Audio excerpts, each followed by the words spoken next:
Yo, what's up, everybody? Welcome to Show Me the Meaning, Wisecrack's movie podcast. Show me the Pliskin, baby! I love it. Does he have is that like a Scandinavian name that he's given? Snake Plissken. It was, and the way that it's spelled. I saw an interview with John Carpenter. He said that it was somebody that he heard. It was a friend of a friend that some guy that a friend of his knew in high school, and that would go around saying, "My name's Snake Plissken, but call me Snake." And he just thought that was cool. A guy went around saying, "Call me Snake." You know. See, everybody, you have to draw from your own personal experiences in order to make good art, right? Come on, that's what you gotta do. Or friends of yours that have funny experiences, just put it in your art. You know, either way. Yeah, exactly, and then say that it was your experience. Whatever, who cares? Right. So it's welcome to the show. I'm Austin Hayden Smith. I'm joined by the Show Me the Meaning crew. We've got Ryan. What's up, film fans? And we've got Raymond. Call me Snake. Yeah, call me Snake too. Okay, hey, so we got Snake 1 and Snake 2. Yeah. So as Call you can me tell, Snake as well. We're going to be continuing our John Carpenter retrospective. I feel like it's unfair to call it a retrospective because he's still very much alive. But Anyway, we're going to be talking about what he has produced so far throughout this month. This is our second to last film. We're going to be talking about the 1981 classic Escape from New York that stars Kurt Russell, Donald Pleasance. Adrienne Barbeau is making an appearance. She was also in The Fog. Harry Dean Stanton. What's that? Ernest Borgnine. Ernest Borgnine. Hello. I'm sure you're about to get to him. I just had to yell his name. No, I appreciate it. As I was watching it, I was live tweeting a little bit, and I just typed in all caps Ernest Borgnine. That's it. Like I was yeah, shit. That's all it needs to be and said. And Isaac Hayes is in it. My Memphis man. Yeah, this was Ryan's choice. Basically, the way we did it, we were like, okay, we're going to focus on one director for the month, and each of us got to choose one. My choice was Big Trouble, Raymond's was The Fog, Ryan's was Escape, and then next week we're going to talk about The Thing, so make sure you kind of prep for that. Everyone's universal favorite. Yeah. That's why, we're going to end with that one. You got to talk about The Thing, yeah. It is the top. I mean, it's a lot of people that I know's favorite films. Actually, a friend of mine who's a director in London has been following along. So shouts to Keir, and he's like, "Dude, I'm going to literally get the poster for The Thing tattooed on my arm." So like, that's a good favorite. So many people love The Thing, right?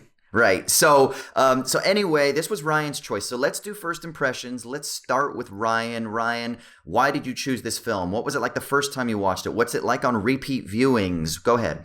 Floor is yours. I've seen this movie so many times. This movie had a big impact on my life, like in terms of how the movies I wanted to make and stuff. I just love. To me, this is the ultimate high concept movie, right? Where just the very the log line gets you excited. When I heard it, it was like someone, I think Robert Rodriguez in an interview was the first time I had ever heard it because he loves this movie. And this was a big influence on his life, and he just says, New York City becomes a supermax prison, and then the president, Air Force One, crash lands, and a crazy killer guy has to go and save him. Like, to me, that's like, whoa, I want to see that movie. And then this movie totally delivers on that premise in the most John Carpenter-y way. It's a total awesome genre-packed movie, and it's also a testament to low-budget filmmaking because this movie was made for nothing, and it feels like a huge movie. Right. And it has a crazy backstory. I'm sure we'll get into it. Just how they made a shitty New York. Spoiler alert. It's just a shitty St. Louis, I think they actually, that was they just a moved burnt down half the St. Louis. trash off of St. Louis's streets. And they were like, now it looks bad enough. Right. Well, yeah, like a whole, literally there's a giant fire that burnt down entire blocks of St. Louis. And so they just used that as a New York that had been a prison for many years already. Anyway, I just love everything about this movie. All the crazy characters that he runs into. Snake Plissken himself is such an iconic anti-hero. What the movie's saying and what it's trying to get you to think, but inside of a crazy genre fun movie. And then I have to bring it up every time. The fucking score rocks. John Carpenter is just the best at making his own kind of scores, and they're great. I never get sick of his synth music. This movie is cool. It was great the first time I saw it. It's great this time too. Did you watch it on 1.5 times speed? Fuck no. I sat down. I treasure every time that I'm going to watch from the beginning to end Escape from New York. It's amazing. We should talk about Escape from LA at some point too, because that's another interesting sequel. That's a wild one. At the end, it's not as good, obviously. But anyway, this movie rocks. 2 thumbs up. All right, Raymond, what do you think, brother? I had watched this one a ton in high school. This was a fan favorite back then, and I think at the time it was just like, yeah, this is just a crazy fun movie with all these cool character archetypes. Never really dug into the subtext and all that kind of stuff at that age. But I watched it a couple years ago, really enjoyed it then, and then I watched it again to prep for this podcast. And guys, this movie's the best. Yes, so amen, dude. Good. And what Ryan said about how big the movie seems for its budget really stood out to me on this rewatch, because even having watched it as many times as I have, all I think about, my memories of this movie are close-ups of Kurt Russell in an eye patch and a few of the interiors. You know, the theater scene is pretty cool. That scene where they're inside that, I don't know if it's like an old rundown diner that they're in where the girl gets pulled underneath the floor. But I always forget how much takes place outside during this, and those streets are just abandoned and run down, and it really does, like, it fucking sells it. Like, you buy it 100% when you're watching it, because my God, they have some camera moves that traverse an entire city block and look in tons of different directions, and every single place you look, it appears to be an authentic shithole. I mean, it seems another technique. Yeah, another technique they did was they would take a fire hose and just hose down the whole neighborhood, so it was just really, wet looking, and then they'd light the puddles. Yeah, it's pretty common, but it does give it that extra that extra texture and grime to it. Yeah, totally. It makes you feel like already burnt out. The city itself is sweating a little bit. This is a great movie. I'm excited to talk about it. Sweet. Well, I think I mentioned it last week. This was my first time watching it. I'd never seen it before. I'm so excited for you. How was that? Yeah. No, it was great. I agree with everything that you're saying. I saw you tweeting about it. Yeah. Yeah, I think the thing that hit me the most was the world that he built. I've been paying attention a lot to world building in films lately, and it really was triggered from just some books that I read on screenwriting and stuff, I guess, in film theory. But also, really, I went and saw Alien in the theater. And I remember sitting there, and just in the first half hour, I was like, holy shit, look at how you can make a world with practical effects, right? And that was the thing that I started to become really interested in. Like, how can you do that? Either by using miniatures or by using some sort of plastics or whatever it is that you're using, or by using abandoned city streets in St. Louis. I didn't know that it was in St. Louis. So for me, I think the thing that's so amazing is that I also love the lighting in this, the dramatic lighting. Like when he gets in the glider and he's got the green on his face and the red behind his head, and that contrast, how they meet, kind of, you see the glow on his head, but the front is the green. I don't know why. And then that green is in the city streets, right? It's also in the glass that they're breaking, the sugar glass on the windows has that green tint to it when they're moving around city streets. It's almost like, green is like a sign of gangrene or pus or sickness or something like that. Greed from the government. This movie's all about not trusting the fucking government. Yeah, I can totally see why you would enjoy this, Ryan. Yeah, I was going to say, I can totally, when you were saying, I thought you were going to say that politically and ethically, you were kind of because you've got that libertarian kind of anarcho, kind of this is a total libertarian movie, yeah. So I could see how you would find this to be good. Yeah, I thought it was fantastic. I think Kurt Russell's kind of cool guy, raspy voice thing works perfectly. I think it's a fantastic film. But here's the thing. It's not an action film. It's not a scary film. This is just a Western. And I think we need to talk about this. Yeah. This is a revisionist Western, and I did not realize how much of a Western it would be until I was watching it. And I was like, holy friggin' crap. And I can't wait to talk about some of the themes and the politics. I didn't realize that John Carpenter was such a political filmmaker. until I've been paying attention, especially the last two movies, that he is such a political filmmaker, and I don't think we talk about that. So there's something so interesting that Carpenter is this aesthetic genius, this horror genius, this mood tone, synth soundtrack genius, and also he's got amazing themes that he's really working through. So I can't wait to really kind of delve into this even more. Yeah. Okay, so before we do that, though, let's just do a quick recap for people who are either unfamiliar or need a refresher. All right, so basically, following a 400% increase in crime, Manhattan Island has been turned into a maximum security prison. The famous tagline for this is, once you go in, you don't go out. Air Force One gets hijacked at this time by a group who declare that the U.S. is a racist imperialist monster, but the president is able to escape in a pod before the plane crashes. Police are dispatched to recover the president, but it's too late. He's been taken by the Duke and the prisoners on the island. At this time, former Special Forces badass Snake Plissken is being brought into custody for knocking off the Fed, but he's offered a deal that if he rescues the president, that he'll be granted a pardon. Now, there's a catch, though. To make sure he's a good boy for the state, Snake has been infused with micro-explosives in his arteries that'll explode in 22 hours, and only when he comes back with the president will they be neutralized. So Snake is given a glider, and he takes it and he lands on the World Trade Center and makes his way down into the city streets to track down the Prez. Along the way, he meets a bunch of people, including Cabby, played by Ernest Borgnine, who takes Snake to Brain, who's an advisor to the Duke. The Duke is planning a mass escape from the island by using the president as a shield, so Snake forces the Brain and his main squeeze, Maggie, to take him to the Duke so that he can get the president before this plan is executed. Snake finds the president, but he gets captured, and then he's forced to fight some huge dude in some sort of kind of cage matchy kind of thing with sticks and shields and some sort of bat that has nails in it. He ends up winning. The crowd starts to cheer for him, but at the same time, Brain and Maggie nab the president, so the crowd and the Duke start chasing after them, with Snake limping behind. Eventually, Snake and the team reach the walls, and they start to get the president to safety. They have to kill the Duke in the process, and the film closes with the president preparing to make a televised speech to the leaders of a peace summit. He tells Snake that he can have anything he wants, and all Snake says is that he wants to know how the president feels about the people who died saving him. The president can only offer a half-hearted, scripted sort of reply about their sacrifice and bravery. Snake walks away disgusted. As the television event begins, the president pulls out a tape that was intended to be a message to the members of the Peace Summit, but it's actually been replaced by Snake with a fake. And then we close on Snake one final time, tearing up the real cassette tape with the actual message. End of story. Fuck the man.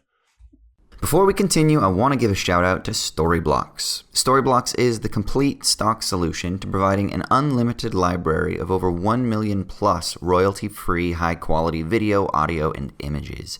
If you're a creative, then you know how pricey stock media can get. It ranges so widely, and single music track could cost you thousands of dollars. With Storyblocks, you can stay on budget with the most affordable subscription plans that still give you the tools you need to finish your project. Here at Wisecrack, we find different music for every video, so it's great that we can just hop on and download as many tracks as we need without having to worry about the individual price. We can test out each asset to see what we like, and there's no worry we'll accidentally spend on something we don't need or doesn't fit. The best part is that we'll stay on budget and we won't get those nasty copyright strikes. If you have a project and you need high-quality stock solution, then check out Storyblocks today. Click the link in the show notes or go to storyblocks.com/wisecrack to learn more about their subscription plans.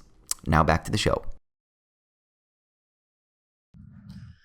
All right, so let's start diving into this film. Ryan, since this was your choice, first things first, start talking about some of your favorite things. What's like the thing that you love more than anything about Escape? Kind of like I said before, the world and stuff. I love just Snake Plissken's reaction to everything, and another fun tidbit about this movie. Storytelling wise, is that the movie begins and it's this long thing at the Statue of Liberty. You're kind of seeing the prison, and then you're seeing Snake Plissken get brought in like he's already been. He's done some crime and he's just there. Well, they had a whole first reel of the movie where you saw the big crime that he did, where he's he's being chased down the subway, and I think they robbed a bank and whatnot. And anyway, it just took a while to get to New York where you want to go. And apparently in all of his first screenings, a lot of people didn't, he wasn't getting the reaction he wanted. And then they basically said, yeah, like that. Basically, they just all said that it took forever to get to New York, and that was when it got cool. Sure. So he's like, all right, so I just threw out the fucking first reel, voila, and which I think is kind of funny that and a cool editing thing where even though you shot all this, hundreds of people spent all this time making this giant sequence, it doesn't work for the fucking story and the pace that you're going with. So boom, out of there. See ya, baby. And kill your darlings. Yeah. It's funny how well the movie works without that, despite the fact that when you watch it, you're like, God, what are the odds that as soon as they need, a world-class badass to parachute into fucking New York to save the president, it just so happens we pinched Snake Plissken of all people. Well, it was interesting too. It took a while for Kurt Russell to kind of come into the story, I thought. Or maybe not a while, but like even when the stories first started, they introduce him being kind of like walked in, and then they kind of just leave him for another like 7 minutes, and you're kind of like, oh, okay, so he's being brought into custody, and then it built between Lee Van Cleef and Tom Atkins, and kind of setting the stage. Yeah. And all that, yeah. I was kind of surprised about that, and then he comes in, which usually isn't the way that people make films. Usually it's like start with the protagonist, set this whole thing up, but this one it was kind of like they kind of introduce him about 10 minutes in, And the reason I was bringing that up too was because of your Western comparison, which John Carpenter totally calls this a Western, and makes that same exact comparison. And it very much works like a Man with No Name kind of situation where without having that first reel, where this guy, just this badass, his aura, the mystery of it all, makes him a stronger character than knowing exactly all the crimes he's committed. It's just, every time he runs into somebody and they're like, I thought you were dead. Like, that's just kind of like this. It creates the mythos of Snake Plissken. It's he's like, a legend in his own time. Yeah. We don't have to know anything about what he did before. We just know based on everyone's reaction to him, that he is this larger than life, Man with No Name, Clint Eastwood-like character, and it totally adds to the Western like Lee Van Cleef playing opposite him. It's so yeah, and that is just so on the Lee nose. Van Cleef is essentially playing like the sheriff who's telling him to toe the line and like, hey, I know you're the new hot gun in town, but look, I make the rules. You just follow him, buddy. Well, since we're talking about the Western motif, let's really dig into this. So we've talked about this a lot on Wisecrack. We did this especially with the Logan video where we talked about how Logan is basically a Western. And we used the work of a sociologist by the name of Will Wright to frame that video. And he wrote this book called Six Guns and Society. And I'm just going to read real quick the kind of synopsis of this book, because I think it helps us kind of understand what's going on with the Western genre, but also maybe with this film. So the synopsis of this book from the preface is that the purpose of this book is to explain the Western's popularity. While the Western itself may seem simple, an explanation of its popularity cannot be. For the Western, like any myth, stands between individual human consciousness and society. If a myth is popular, it must somehow appeal to or reinforce the individuals who view it by communicating a symbolic meaning to them. This must in turn reflect the particular social institutions and attitudes that have created and continue to nourish the myth. Thus, a myth must tell its viewers about themselves and their society. So what he basically argues in this book is that the Western is a particular type of American myth. It's a myth about how America was founded, how the West was won. And one of the key components that he talks about is how the man with no name is a man of violence. And that man of violence comes from outside, but is brought into civilization in order to build civilization, to restore peace, because violence is required to build peace. But the problem is that man of violence has no place because he has no name. He has no place in that society, so must leave. So you can see Shane, for example. The man has to leave. Look at the film Logan, or look at The Searchers. There's that heartbreaking shot at the end where John Wayne can't come into the house. And he turns around. I just got chills, by the way, even talking about this. He can't come into the house, and he stands in the doorway, and there's a sense of longing, and the family are celebrating that peace has been brought back. But what does he do? you, he turns and walks away because he can't come in. And so there's something about this that kind of, I think, tells us, yeah, it's one of the great final shots, and it really speaks to how it is that violence and civilization in society and how a state and a nation is built, right? But then at the same time, it has like this hero that maybe knows better, right? That somehow is beyond. And so when Kurt Russell walks away and he kind of exposes the absurdity of Western imperialism and this desire to build peace, there's something interesting because he snickers at what the president says, because the president devalues human life. And so there's something about the morals that this criminal has that is actually like more true than the civilized world. So there's something interesting about that that I think we can kind of think about here, right? Well, but absolutely. There is a question at the end of it, though.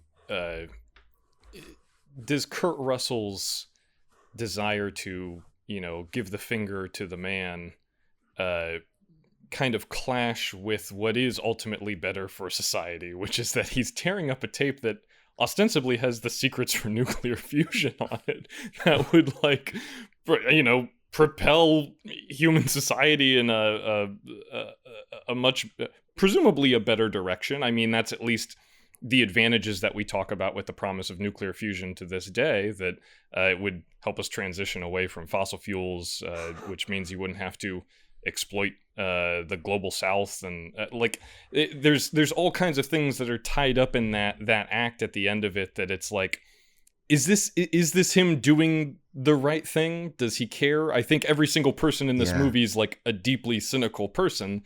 So it's well within his character to just be like, yeah, fuck the future of humanity. They turned their back on me. Now I'm turning my back on them. But it's one of those things that, like, I'm not necessarily ready to stand up and cheer for him when he does that. But it does feel good that Donald Pleasance gets his comeuppance in a certain way. Counterpoint, what if what he's rejecting is the fundamental devaluation of human life? So the way that this system in America in 1988 is built up is it's built on a logic of retributive justice, punitive justice, eye for an eye. And so maybe the whole point is that in order to have that framework of justice, you have to sacrifice human lives for the larger goal. And so what he's saying is that, okay, so the system then becomes more important. This system of peace, this summit of peace, and the people that are in charge, they're more important than individual human lives. And the problem is because that entire world system is built on something that devalues human life or places it secondarily. Right? And maybe that's the issue that he's kind of critiquing. So the key for nuclear fusion, under different conditions, under the conditions of a world where they valued human life, would be a great benefit to humanity. But under the conditions of this world, where it's based on retribution and these power structures, these imperialist power structures, aren't we just led to believe that it will only further the kind of racist imperialism of the world system? And that's what he's throwing into disrepute. I get that to a certain extent, but I don't know that Snake Plissken as a walking and breathing human is engaging with that in a greater sense. I think he's doing something to screw over Donald Pleasance without any thought to what the knock-on effects of that would be. What you just said, Raymond, he's an anti-hero in the sense that he's not necessarily the guy you want to look up to. But he's completely doing definitely everything the guy you want to pretend to be on the schoolyard. He basically just wants to be left alone, man. He's just like, I want to just do mine and let me the fuck alone and get this bomb out of my body, right? Basically. And the moment that happens, he's obviously someone that doesn't play by society's rules, right? So he's on his own. He's doing his own thing. And then the moment he is free from this bomb, from death, basically, because every decision he's made up to that point is literally just to get the bomb out of his body. Yeah, it's like Crank. This movie's like Crank with Jason Statham. and everything else, like, fuck it. Even Kurt Russell even brings up in an interview where he's like, he says Snake Plissken's like basically asexual, right? He has that there's that time where that woman's basically hitting on him in the prison and, clearly wants to sleep with him and stuff. And he just turns her, he ditches her at a moment's notice. He's just on a mission. Right. And like you said, is that the moral thing to do? who knows? This guy is in a extraordinary circumstance, and so that's what makes it a fun movie. Oh yeah, and I don't bring that up as a criticism of the movie. I think it's perfectly in line with his character. You know? Yeah, like you said, it's perfectly in line with his character, and that's just what Snake Plissken would do. And then at the end, when the moment he has a chance to fuck over the president, the most seemingly powerful person on the planet, fuck you! I'm ripping up your tape. Chance to screw over President Donald Trump. And goodbye. Yeah, I'm not going to miss that opportunity. Right. So what do we think John Carpenter's doing here? We've seen 2 films in a row. Last week was, he's kind of like confronting a certain American myth of its founding. We were talking about Halloween and a critique of the suburbs. We've got this film that's kind of a critique of American imperialism. Like what is Carpenter, what is his whole ethos? His ethos is fuck Ronald Reagan. I think that's it. Pretty much. And he says that, like he says, inspired by just Reagan's America. This was his response to that. Was just he felt like this was the end game of the path that Reagan would put us on, and that everyone's just in it for themselves. Greed is number one. I'm in it for mano y mano or whatever. Everyone's in it for themselves. No one gives a fuck about each other. They make a supermax security system, because they're tough on crime, and everyone's rights seemingly get taken away and trampled on in the name of peace and justice and law. Yeah, at what cost? And order. Yeah, exactly. So that's kind of, I think, the big themes he's playing with, which, you're talking about, libertarian stuff. It's really like Deborah Hill, who produced the movie, is a libertarian and stuff. And I don't think that, and John Carpenter would not describe himself as a libertarian. He's a pretty liberal guy. Right. And so I think to him, this is a cautionary tale. And to Deborah Hill, it still works as this is what can happen if kind of the horseshoe fascism is on both sides. And this is what can happen when, a form of government goes crazy. So, but it's like a cartoony version, and it's fun. Yeah. Isaac Hayes is wrestling you and stuff in it.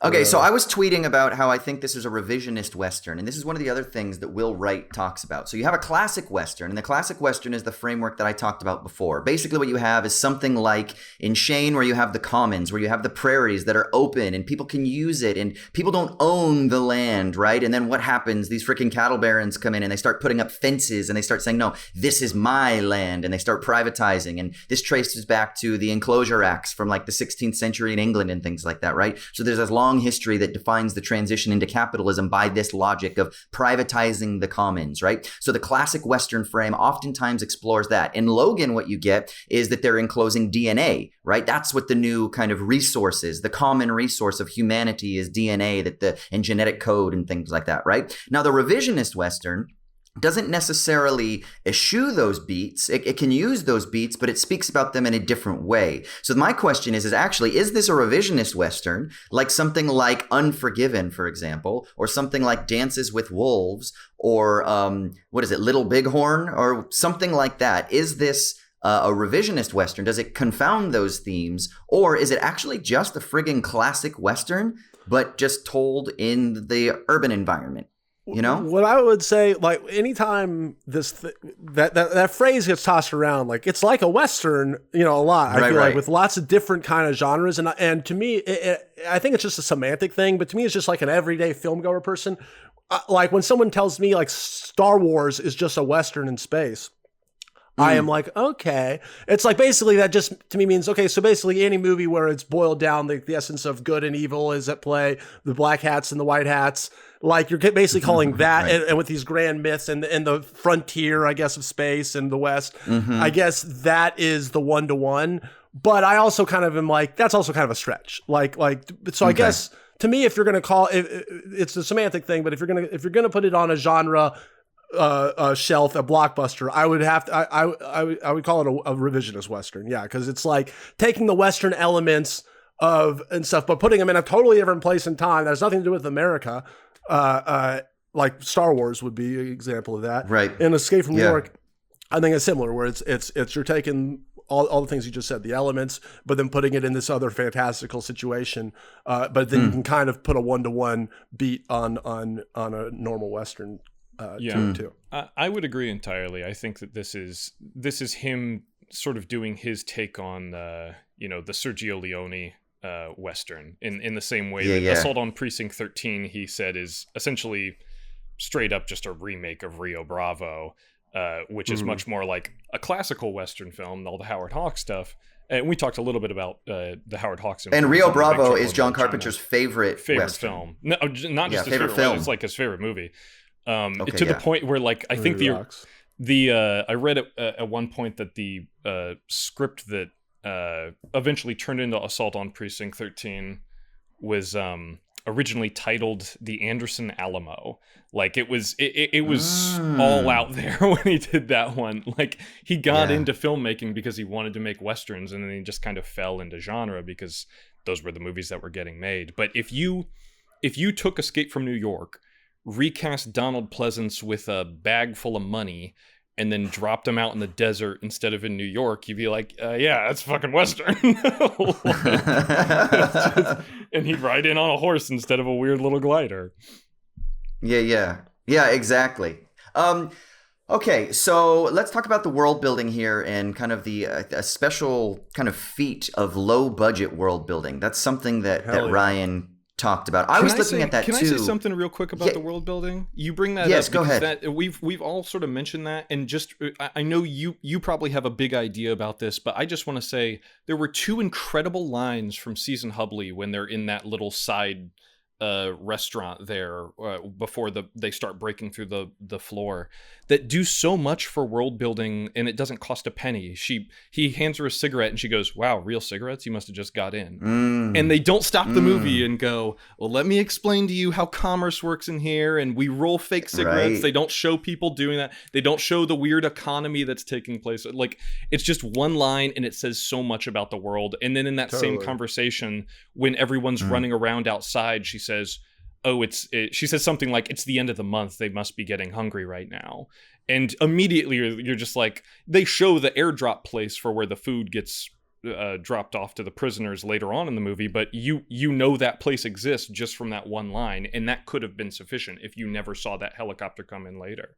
It's just like such savvy, smart screenwriting. It's not on the nose. It just informs the characters, informs the situation, and it gets the audience up to date in a way that isn't like having to beat them on the head with it.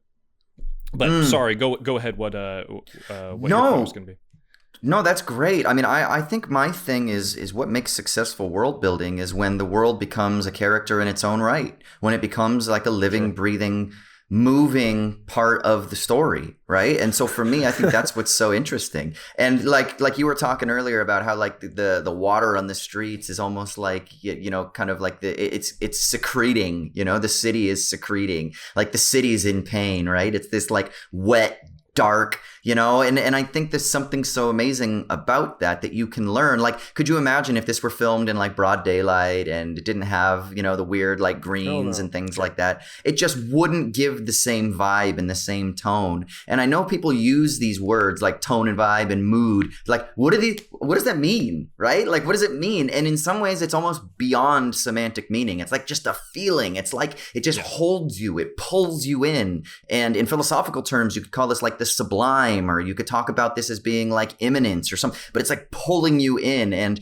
I remembered like when I watched Alien and I was in that theater and I looked up, I felt like in a state of suspension, right? Like I was being held up, like in it, like I was almost levitating, like I was in freaking the zone, in like the film Soul, right? I was like in the zone. And somehow I think world building is one of the most important parts of that. It's not just about the emotions and the story and the stuff that's at the surface level, but that other stuff, the frame, is I think almost more important because it has to like express the themes of the story, of a world that is sad, of a world that is broken, or of a world that is in chaos, or a world that is violent in this particular story. So I just think it's brilliant. Another great recent example of that is Mad Max Fury Road. The whole Mad Max series, really. But I think that Mad Max Fury Road, for a movie that is essentially like as Buster Keaton would say, it's a plot that you could write on the back of a postage stamp. They drive out into the desert and then they drive back.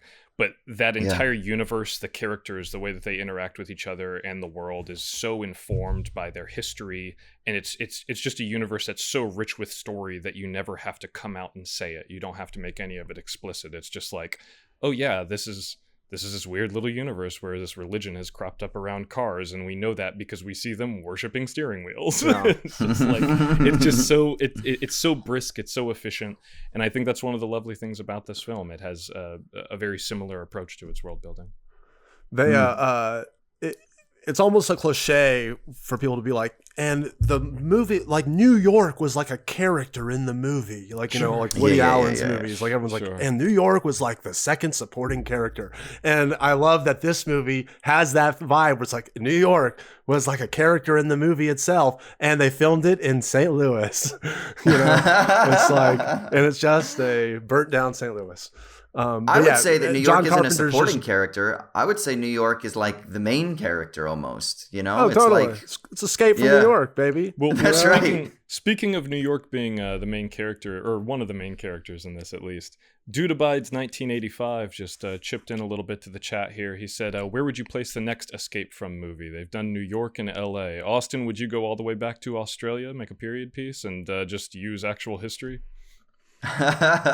Escape from Sydney. I don't know if it has the no, actually there are some amazing stories in Australia about the bushrangers, and if you're not familiar with who these dudes were, they were basically escaped convicts who kind of lived out in the bush and stuff like that, and they started their own colonies. And a couple of them, I can't remember, if you are Aussie and you're in the chats, or if you're hearing this, please email us and let us know. There's like guys like Jack Donahue was one of the famous bushrangers. There are a whole handful of these guys, but there was one crew that they actually tried to escape. They're convicts, right? So they're trying to escape from Australia to get back to wherever the hell they're trying to get to. And they get on a ship, I think it's on the West Coast, and they crash. And there was like this tragic loss of all of these lives. But there's all these stories about these like convicts that were here that were trying to escape what was a penal colony. So like Australia was Manhattan Island. It was this high security prison, and you couldn't freaking leave. Dude, you're living in rad stories. I am living in it. You're living the movie right now. Hey, if you want to know what Manhattan would have been like 100 years later, that's what Australia is, okay? Wow, that's pretty nice, actually, huh? All right, maybe we should make this happen. Where would you set the third one? I know exactly where it would be. I would do Escape from Chaz, the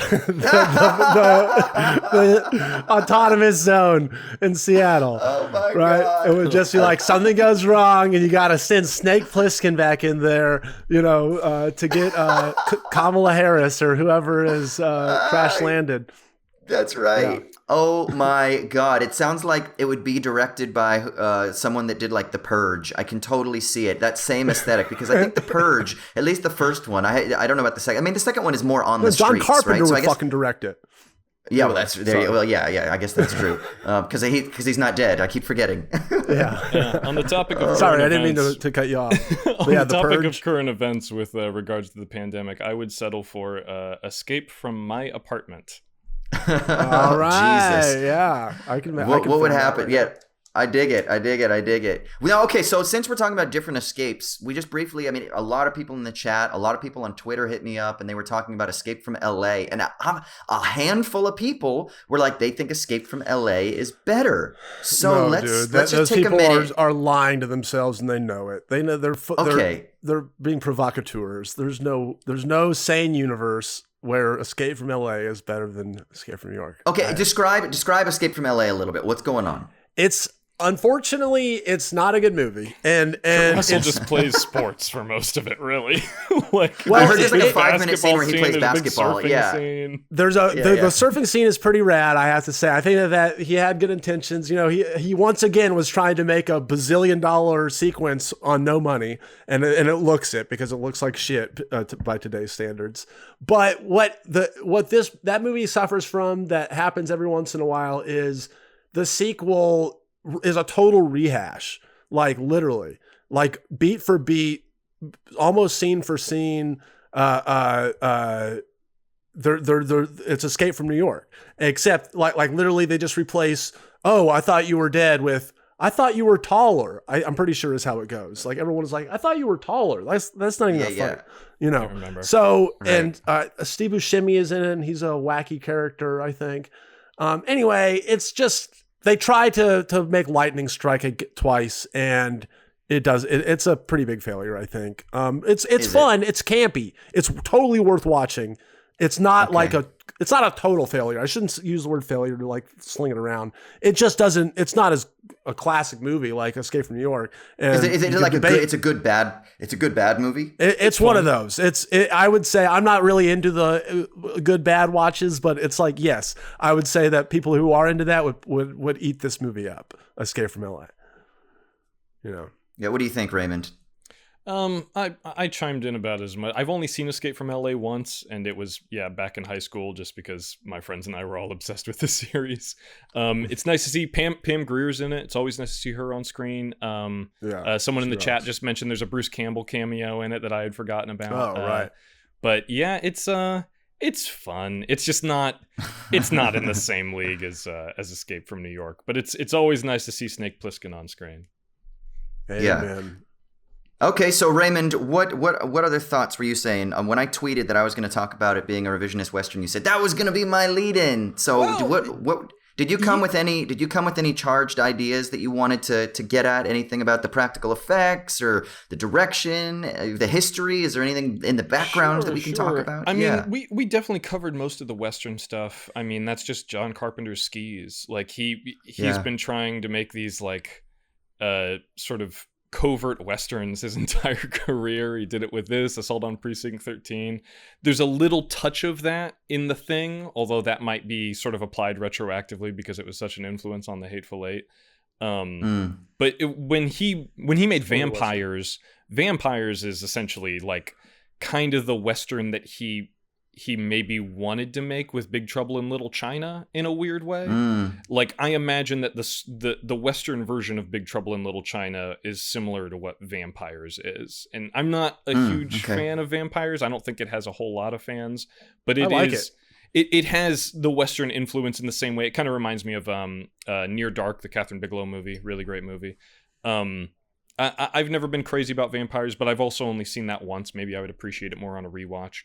But yeah, I mean, I feel like we covered those bases. John Carpenter is also pretty open about a lot of this stuff, far more than most filmmakers of his status. He will just hold forth in an interview, and he's gotten very, very curmudgeon-y in his old age, and he's very, very candid in a lot of interviews. So I would definitely recommend if you're interested in a lot of what's going on in John Carpenter's head, believe me, he doesn't leave it locked up in there. You can find a lot of his influences and inspiration he wears right on his sleeve, which is one of the things I admire about him as a filmmaker, at least with regards to how he approaches his work as a director. Like, you can always feel his passion, not only for the story that he's trying to tell, but the history of cinema that informs it.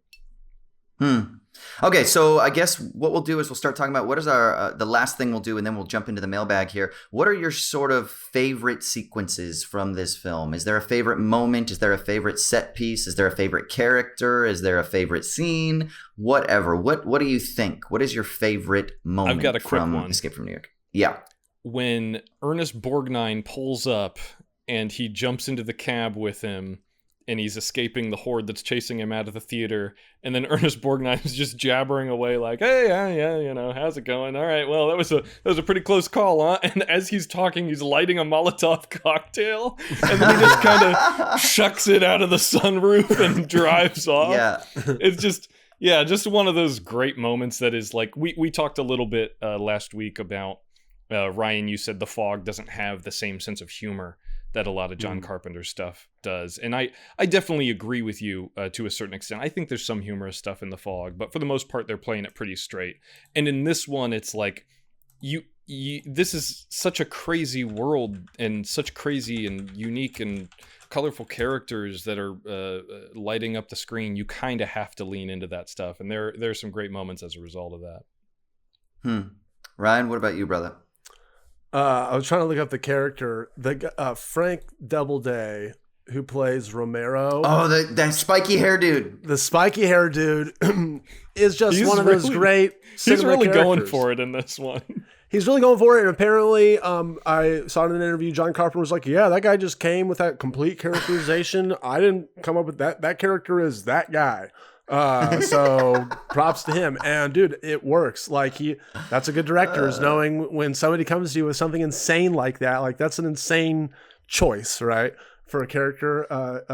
And he's like, all right, I'm going to roll with that. Sure. That makes sense. Like this guy just makes sense in that world, coming out of the shadows, just being like, whatever the fuck he says, you're going to die, Pliskin, or something. He's a great character actor, and I love that guy. And yeah, this movie is just filled with those people that I would say at a certain point, and especially in Escape from LA, starts bordering on the too cartoony sometimes. Like Ernest Borgnine is a straight up, like you just said, that scene of him throwing a Molotov cocktail. I love it. Like, right? It's crazy, but it's like, it's almost like that's a cartoony thing to have happen in a otherwise serious movie. Another great bit of world building from Ernest Borgnine when he sort of just storms into the brain's sort of library there, and he just goes, hey, I could use some gas if you could spare it. He just kind of throws it over his shoulder before walking into the recesses of the library. Just so many sharp little throwaway lines like that once again just inform the world and give you a sense of place and a sense of circumstances and stakes. And apparently a lot of that was due to Nick Castle, his sometimes co-writer, that his like buddy from USC. Like he I guess brought him on to bring a lot of the humor. So like the whole play, the like fake Broadway play where all the prisoners are putting on a play. Yeah. That was apparently all Nick Castle and stuff. And Ernest Borgnine is delighted by that play. Oh yeah, he is like dazzled. He's probably seen it a million times. Yeah. Have you seen Uncut Gems? Oh yeah, I love that movie. Yes. One of my favorite bits in Uncut Gems is when he finally gets like out of the trunk after getting shaken down by Eric Bogosian, and he goes to sit back down in his daughter's play, and it's right when like the gold starts spewing out of her mouth, and he's just staring at it like, oh my god, this is incredible, like what a production. And I was reminded of that moment when I saw Ernest Borgnine just smiling ear to ear watching these guys dance around in their crummy dresses. Have you guys heard of the San Pedro prison in Bolivia? I don't think so.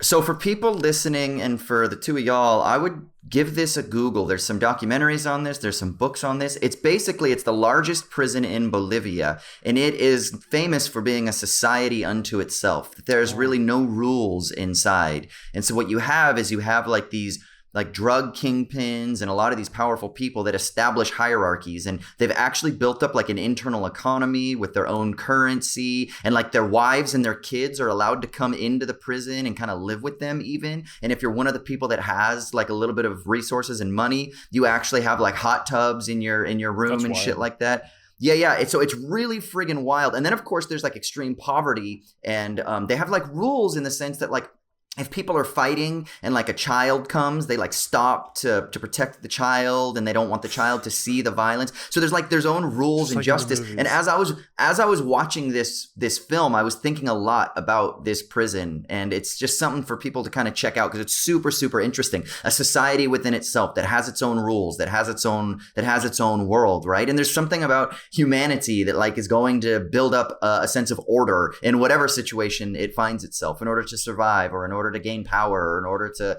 have sex, or whatever it is that you're trying to do. You're going to like, have control over people's bodies, or you're going to have control over the resources, or you're going to have control over the space, or whatever it is, right? So there's something really interesting about that from like a sociological perspective. So I would just say check out that prison. It's called the San Pedro prison in Bolivia, but it's a crazy, crazy story, if nothing else. So shit. Yeah. Okay. I guess let's jump into the mailbag here. So we got a few emails, but what I'm going to do is I'm going to do one on the fog, I'm going to do one on Tenet, and then one that's an old email. And I kind of want to start with the old email because it's something that kind of flew under the radar, and I think it'd be kind of something fun for us to kind of talk about really quickly here off the top. It was an old email from Sean, who was saying, hey, have you guys ever considered talking about Barry Lyndon? Now, this is a Kubrick film, right? Yeah. But this is one of those Kubrick films that I feel like a lot of people don't talk about.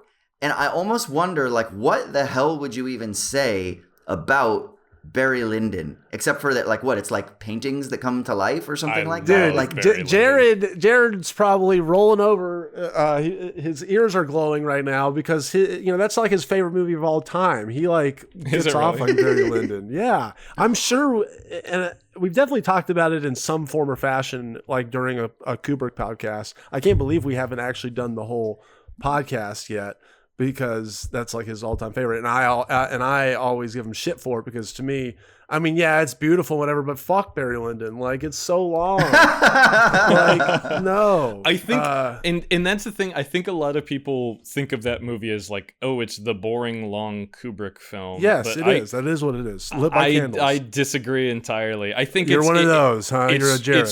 Yeah. No, I'm not a Jared. Jared also loves Tenet. Raymond. I thought you guys were telling me that Jared would be pissed because I don't like Christopher Nolan movies. But I think that Barry Lyndon is an underrated picture, and it is far, far funnier than people give it credit for. It's really entertaining and kind of subversive and transgressive in its own way. It's not just for 3 hours. It's entertaining. Yeah, there's little moments of humor, absolutely. But 3 hours. What's wrong with it? Laughing your ass off for 3 hours. What's wrong with there can't be a good 3-hour movie? Oh, there can. I have lots of good 3-hour long movies. Barry Lyndon is not one of them. Okay, it is a long, slow, tedious, candlelit film at the pace of a snail, set in a time that I have nothing to do with. No. Like, Barry Lyndon is not entertaining to even me, your cinephile. Your classic patient cinephile who watches everything at 1.5 times speed. I watched 2001 on 1.5 times speed on my 40th viewing. Let this go. I'm never gonna let this go. I am a patient viewer. Listen, if you I don't think Barry Lyndon would make for a great "Show Me the Meaning" episode, but I do defend it. If you wanna continue to instigate fights like this, see, this is why we need your emails. So please email us at movies@wisecrack.co. That's movies@wisecrack.co. You can talk about the John Carpenter retrospective. You can talk about films that you'd like us to maybe delve into. You can give us theories on film, whatever the heck you want. Movies@wisecrack.co. You can also call us at 1-213-534-8807. That's 1-213-534-8807. We have a comment from Ash on The Fog. Ash says, just watched this film for the first time by chance on Sunday because it was on Amazon Prime, and I love John Carpenter. I love the idea of the radio host throughout the movie, as she feels helpless even when able to reach out to the whole town. Having watched this, it doesn't top The Thing, Escape from New York, or They Live for me, but still glad I watched it. And then I think we talked about this, but also just watched Escape from LA recently and wanted to, and it was an interesting movie to say the least, and just wanted to say that there's an interesting fact. This was today, so this was last week when we were recording, that the actor Hal Holbrook's birthday was that day. I think Raymond pointed that out and then passed away, so this is what Ash wanted to mention. But yeah, so what do you think about this idea that the radio host is able to communicate constantly, but there's this sense of helplessness? Is there something about, I don't know, is there something about... It's a great device. I don't think we brought that up, or we didn't dig into that too much, but that was even something that I kind of made a mental note of when I was watching it, that it is just not only a really cool set and a cool setting and a cool gig for that character to have, and that she's kind of the voice of Antonio Bay, and everyone thinks they know her. They assume a familiarity with her in a certain way, and they all brag about having seen her in the grocery store. And on top of all of that, it's kind of the Snake Plissken effect, that she is like the quite literally the shining light of this town.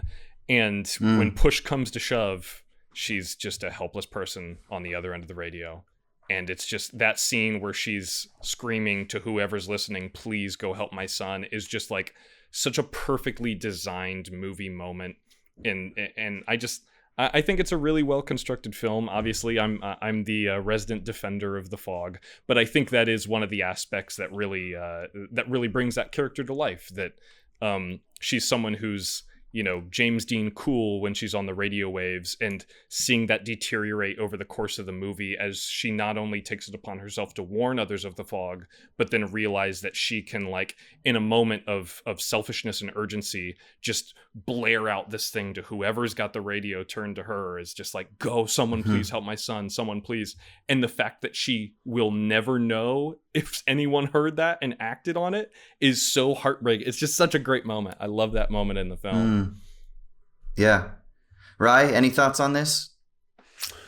My only thought is that it's just another example of John Carpenter using a cool cinematic device. Like, there's just something cool, like you said, about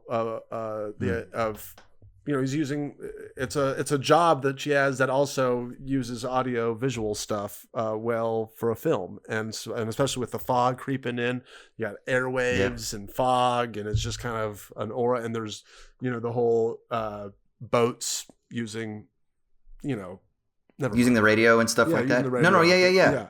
Same kind of thing. It's just like it creates an atmosphere. Is it growing on you? Definitely. Ryan? No, I don't recommend it. It's low to mid-tier Carpenter.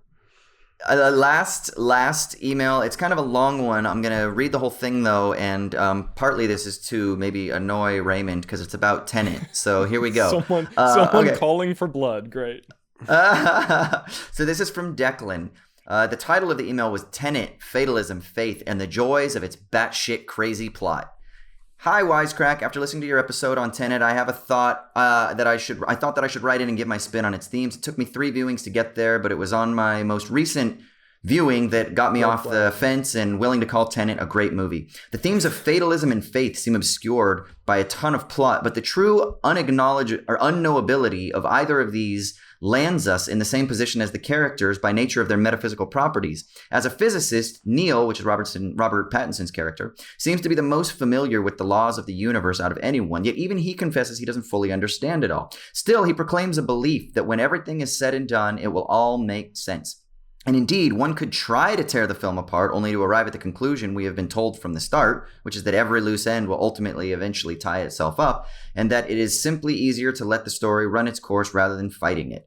As Neil tells us, what happened, happened, which is an expression of faith in the mechanics of the world. Especially if we find our participation being invited, then this philosophy should be embraced and not taken as an excuse to do nothing.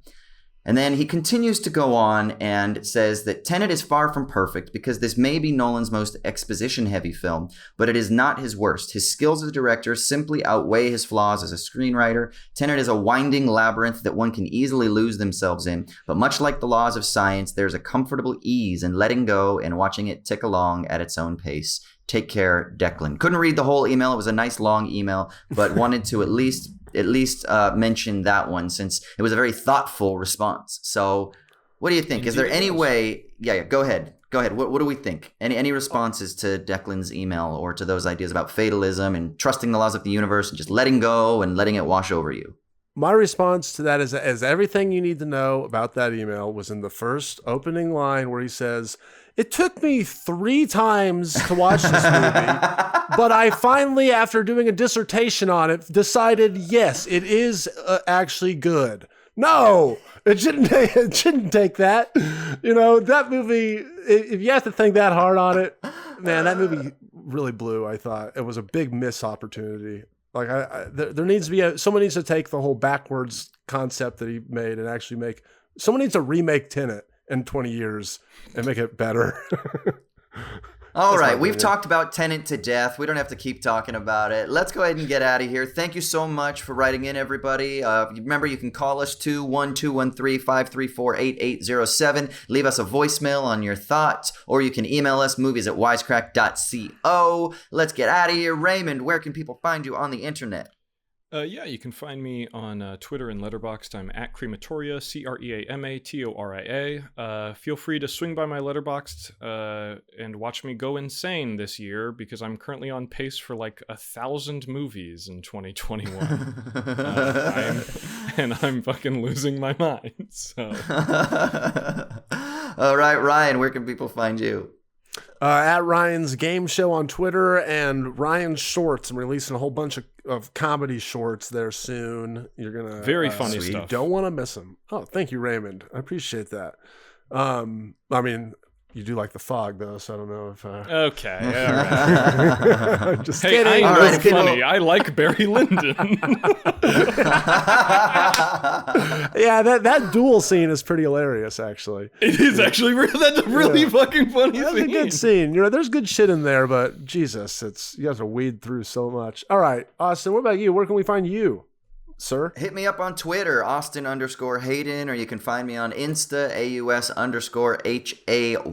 I do a philosophy podcast called Owls at Dawn. We just did an interview with labor activist and journalist Sarah Jaffe, and that episode will be up today. Yeah, she's wonderful. So she has a new book called Work Won't Love You Back that's really interesting, and we talked a lot about the importance of building art communities and social unions and things like that, to try to help mitigate some of the fallout from burnout that society seems to be perpetuating. So, good stuff. Okay, Ryan, send us out, brother. Goodbye from New York City! It's Show Me the Meaning!